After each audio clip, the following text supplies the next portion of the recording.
3 months later, Johnny's still habitually late. You bring him into your office and you say, you haven't modified your behavior. What we're going to do is we're going to put you on 6 months probation.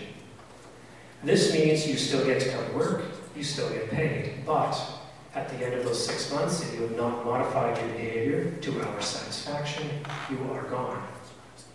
Then after those 6 months are completed, if Johnny still hasn't modified his behavior, you are then, in my opinion, in most situations, able to let him go. That is an example of progressive discipline. And if you do that, the chances of you being served with a lawsuit for wrongful termination are very slim.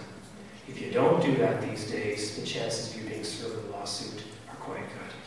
So keep that in mind. Incentivizing employees. This is my last topic. When you have that key employee who just makes life easier for you, you want them to stick around. We can all do a better job in recognizing good work, recognizing employees do a good job. But sometimes you have an employee who you just don't want to lose. You know, they're the employee that takes over, allows you to go out golfing, and you know everything is going to be taken care of. They're difficult to find. There's basically 3 tiers, I think, in incentivizing employees. Those would be awards and recognition, bonuses, and then the issue of stock options and ownership. When it comes to awards and recognition, like I said, we could all do a better job in this area, I think. This goes a long way. The value in an award and recognition is not in the monetary value behind it, it's in the meaning behind it, because it could be something as simple as a team player award, or something as simple as, you know, a night's stay at the Elkwater Lake Lodge. Thank you for working hard. You know, here's recognition of that. You're not giving up a whole lot by giving an award or recognition, but it goes a long way. The second tier would be bonuses. Now it's starting to cost you a little bit of money. And a bonus, as you know, can be based on strictly numbers. It could be the employee's personal numbers if they're in sales. It could be based on the company's numbers in a given year, or it can be strictly discretionary. At the end of the year, the manager sits down with the employee, how do we do? You know, this is what your bonus is going to be this year. It starts to cost you more to do bonuses, but you're still maintaining control. You're not giving up any control by giving bonuses. When you make the leap to stock options and employee ownership, you're starting to give up control. And I'm not trying to rain on the whole idea of stock options, but what people I don't think realize is the size of the can of worms that stock options and employee ownership opens up. Take you back to the issue of the shareholders agreement. Whenever you have more than one employee, especially if one of them is an employee shareholder, in my opinion, you're going to need a shareholders agreement. You don't want to give up control if you're bringing in an employee. Even if they're only a 2% shareholder with non-voting shares, there's certain rights that that non-voting minority shareholder has. And you want to make sure that if you're giving ownership rights to employees, it's not going to affect your ability to steer the business where you want to steer it and affect your ability to make the management decisions. So it's a fairly large leap to go to this issue. In some situations, it might be appropriate. It is tough these days to attract and retain good talent. If you have that key employee who you just want to make sure they stick around, this might be something you want to look at. Very simply, an example of a stock option would be somebody gets the ability to purchase shares at some point in the future for a set amount. So say your shares are worth $5 now, you give them the option to purchase shares at $5 2 years from now. Hopefully your shares are worth $8 or more than that in 2 years' time, and so when your employee exercises that option, they get a significant benefit. You get the significant benefit because they've stuck around for 2 years hoping that your shares are worth $8. So it can be a useful tool, but it does open a can of worms, and you're going to want to make sure you're covered off with the shareholders agreement and other good agreements if you go that route. But stock options can take 3 different forms. There's the contractual stock option, which can be part of an employment agreement, which is based on a strict calculation. Say sales figures. Based on X number of sales, you get X number of stock options. It can be discretionary, sort of like a bonus, based on the management team. Or one that I just did recently for a company is a one-off stock bonus, where on a one-time basis, you say to a key employee, I've noticed you've really been helping us out. You know, in your new position as shop manager, this particular person was, we're going to give you 3% of the company, and then as the company grows, that 3%, which today is worth $3, will start to become valuable. I think it's a good fit for them in that situation. So why we talk about employees? Because I think employees are part of your key business relationships. And as I said, you want certainty in your key business relationships. There's enough uncertainty out there without adding to it, and certainty will provide you with stability when you're facing the unexpected. So, just to wrap up, 3 conversations you should have with your lawyer. Tell your legal counsel about your game plan. If you don't know what your game plan is, then go see Kent. But get a game plan and then let your advisors know what that game plan is. Conversation number 2, plan for the unexpected. Remember, you're not planning to fail, you're planning for the unexpected. You need certainty in uncertain times. And then talk employment issues with your legal advisor, whether it's doing up an employment agreement, whether it's dealing with a problematic employee, or incentivizing employees. We can help you out with that. So, thank you very much. Very good. Thank you.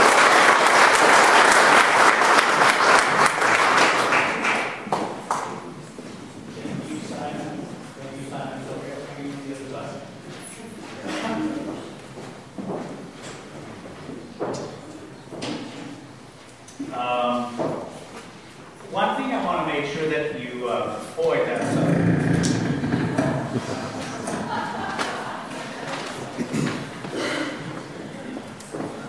The first one is sort of like here.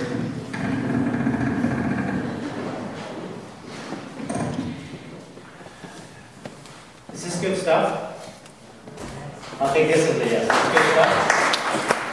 These are the guys that know how you need to structure your company. They not only are the people that know how to structure their company, your company, they're the people that are, if you do not know what to ask, and you just go to them for a second opinion, you're going to find out that they're going to give you the questions. And I think it's really important that you get kneecap to kneecap with your business coach, or with your lawyer, or with your accountant, or with your trustee, and say, you know what, I don't know. Because when we got together in the spring with those great minds that you've talked today, one thing that we've noticed that 85 to 95% of the population that are in business or in top management did not understand their numbers. That is crazy. You need to know where you're at. You need to know where you stand. You need to know what you don't know. That's what you need to know. And if you don't know what you don't know, guess what? You're in the right environment. Because this is what you need to know. It sounds a little silly, but 85 to 95% of the people are hoping that things will work. Are hoping that the Walmarts, no offense, is not going to take them down, that they're going to stay around. They're hoping they're making enough profit. They're hoping that their team is happy. They're hoping that. Get together with your accountant. Get together with your trustee.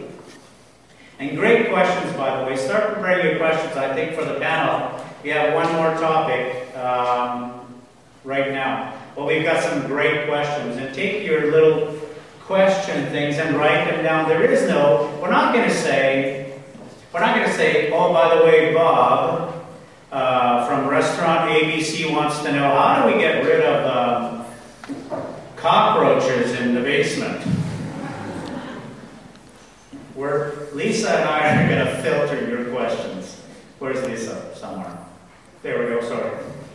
There's some fantastic questions. Sometimes people say, you know what, Luke? As a business coach, I want you to focus on increasing my revenue.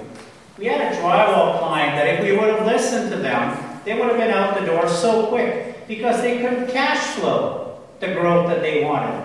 Get together with your CA, call Dan, call Raimi, and say, this is what I'm thinking, this is what I want to do. Or get together with Kent and say, you know what, I'm thinking of doing this.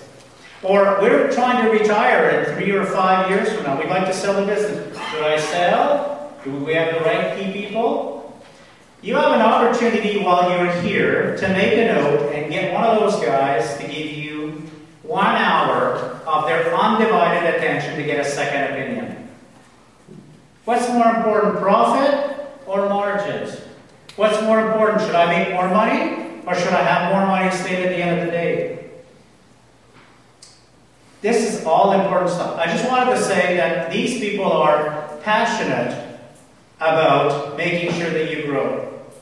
And I just hope you take an incredible minute of your time and circle your one question and leave it in the bucket or give it to Lisa in a second within the next 45 minutes. Then we're going to set up for the panel. 6 or 8 of the most unbelievable people are going to be here answering your questions. Write your question down. We're not going to say your name, and we're going to answer your questions. My next keynote is not only... does that make sense? It's just not right not to make money. It's just not right having a team that's not happy. It's not right to have a business for 35 years and not sell and make money out of it. That's just what I'm saying.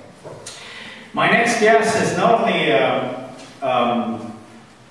great business coach like mine. We are in a company, we have 1,000, 1,200 coaches around the world in 30 some odd countries. Greg is going to fill you in on that. He's in Lethbridge, his office is in Lethbridge, my office is in Medicine Hat. Greg is not only a great man, he's a man that is passionate about growing his client. He's an executive coach. He's also achieved master coach in Canada. He's also just been asked in the last few weeks to do global training for 30 some odd countries as a business coach as well. And he's also rated one of the top 50 coaches in the country. Good friend of mine, a father, runs a nice business, and I want you to help me welcome Greg Stonehawker.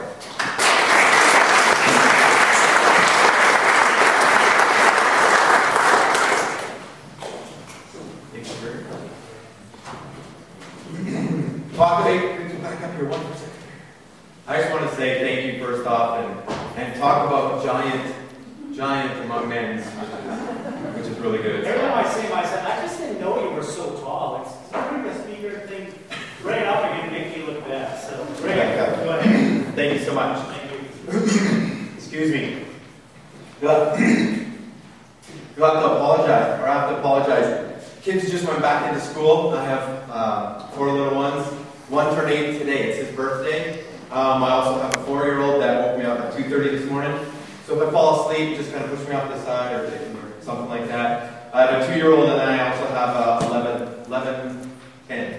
10-week-old? 11-week-old. I don't know. It's getting really kind of hazy there. So if anybody has issues with time management, something like that, please come talk to me. I'll definitely fill you in on actually how to do that. This thing doesn't seem to want to fit my ears, but that's okay. See if we can't put it back on. So with Action Coach, I wanted to, first off, we've had an amazing day today. You've been sitting around lots. So in Action Coach, we do a little number of things really weird and very differently, but it's all for a purpose. So first off, can we just get everybody stand up? You've been sitting all day. Stand up. We're going to stretch. So hands way up in the air. Oh, and then to your left. Right. And then to your right just a bit. And then back. Oh man, that feels good. Me too. And touch your toes. If you can, I'm 6'4". I just cheat. Just like this. It works really, really good. So awesome. And thanks everybody.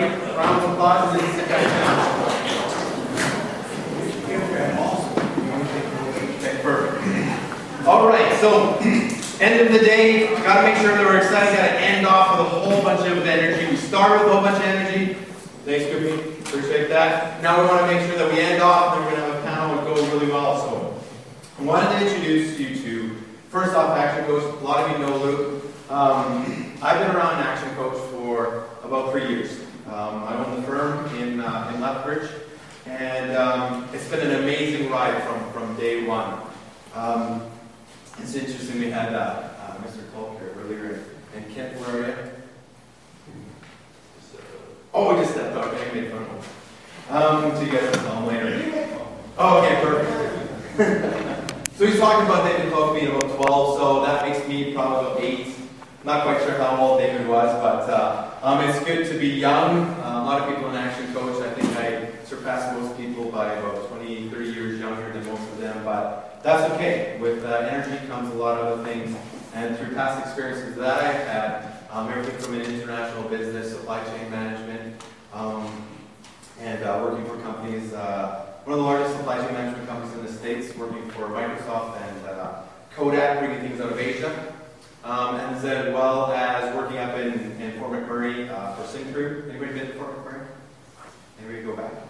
Anybody go back? I appreciate that. Great place, not so great to raise a family. I've been around the world a number of times and then ended up back in Lethbridge where my wife is from. So I am a yes man to my wife. Not so much to my clients, but definitely a yes man to my wife. So I wanted to start off today. First off, I am a coach. I am in your face every week, right? Just like Luke here and his app. In the face of my clients each and every week, making sure that they succeed. We talk about value propositions of trying to help people be the best that they can actually be. Mr. John C. Maxwell. Everybody know who John C. Maxwell is?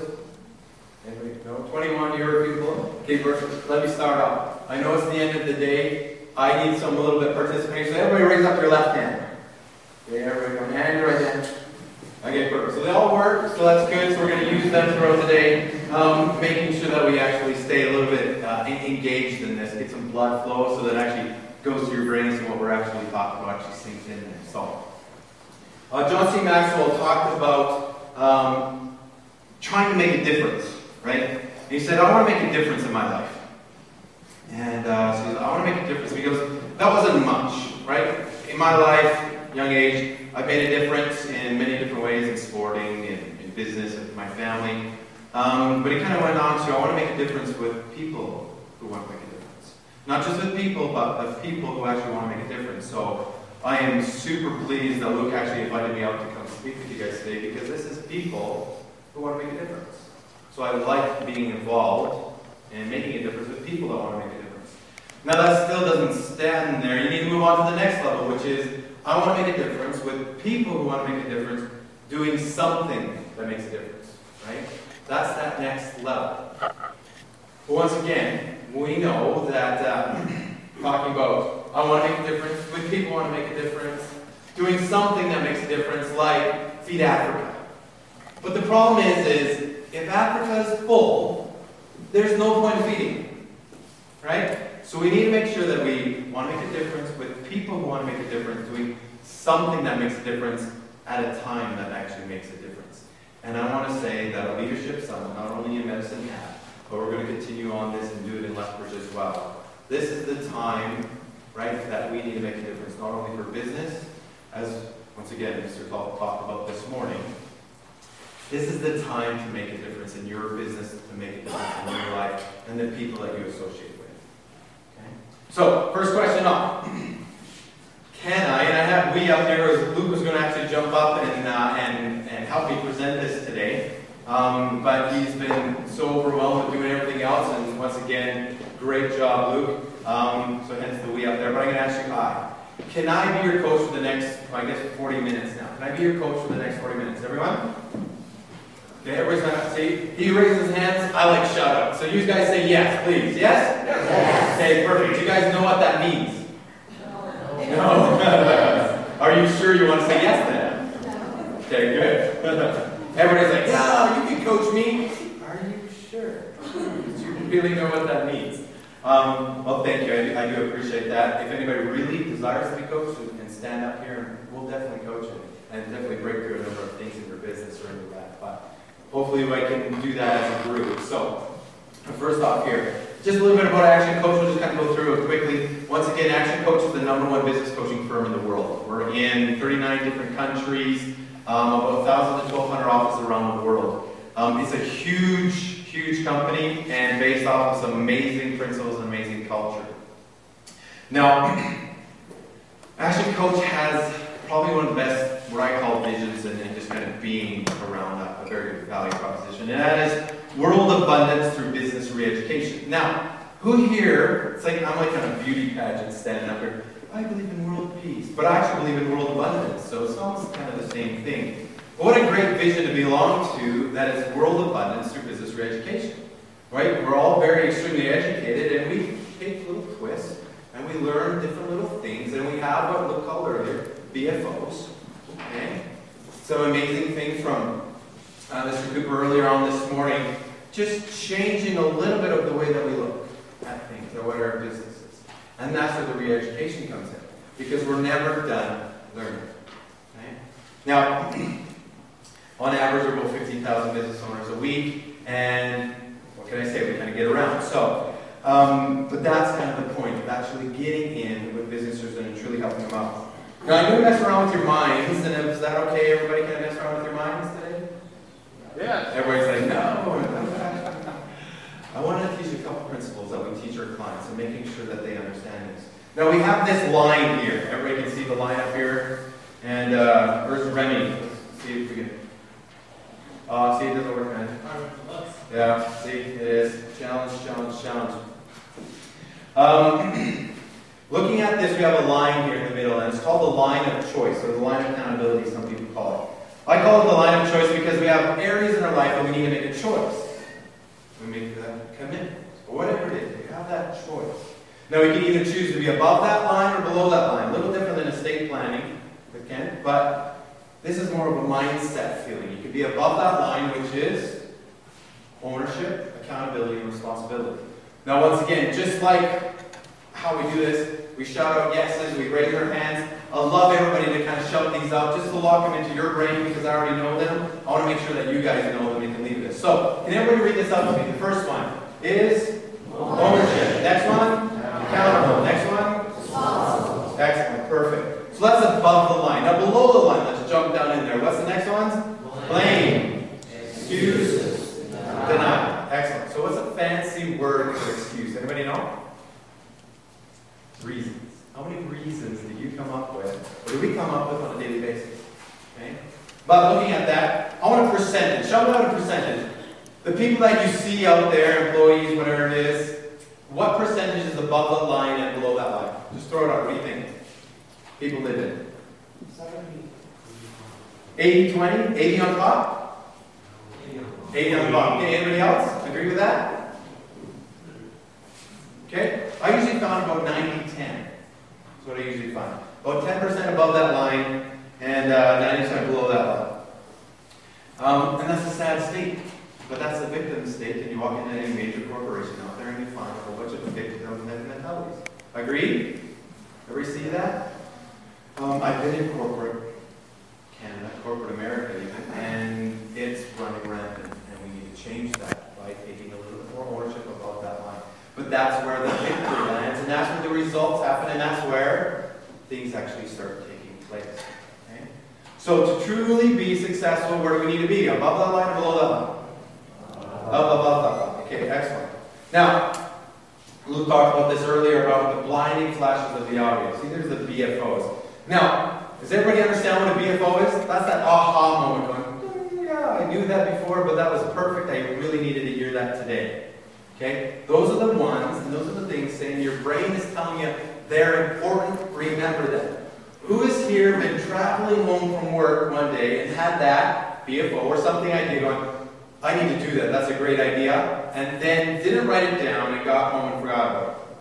Come on, everybody put up their hand, everybody's had it, okay? So I have two rules. Number one, recognize BFOs, right? Call them up. I just had a BFO. Go talk to anyone who actually coach clients, and they'll start speaking in a stupid language. BFOs and above the line and all this crazy stuff, right? But they get it, okay? They get it. Just by understanding these principles, they've taken their business to tremendous heights. One of my clients in Lethbridge, in 2 years now, we've taken them from 2.2, and we're going to touch about $5.5 million this year.